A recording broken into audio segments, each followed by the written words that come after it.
juste la suite logique de l'implosion finalement du socle commun provoqué par Bruno Retailleau dimanche dernier. Moi, je fais partie de ces millions de Français qui sont allés se coucher. Nous avions un Premier ministre et le lendemain matin, en fait, il avait démissionné. Et puis, je crois que les Républicains sont au cœur de la tourmente parce qu'en fait, on voit bien qu'il y a une fracture très forte.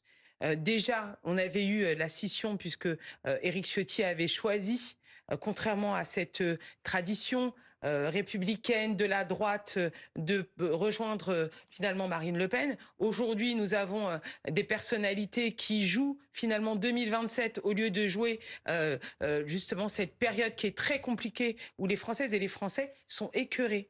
Vous savez, je suis députée de la 9e circonscription des Yvelines. J'ai beaucoup de ruralité, j'ai du périurbain, c'est une petite France. Les gens vous disent, on ne comprend plus rien.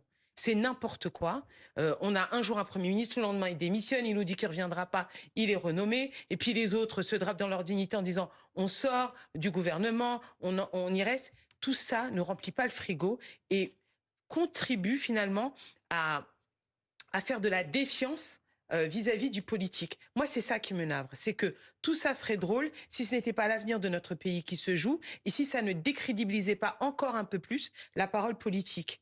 Et donc, moi, ce que je dis aujourd'hui, c'est que vous avez un socle commun qui finalement n'existe plus, qui part dans tous les sens. Il aurait fallu entendre la demande de la gauche et des écologistes et nommer un Premier ministre de gauche.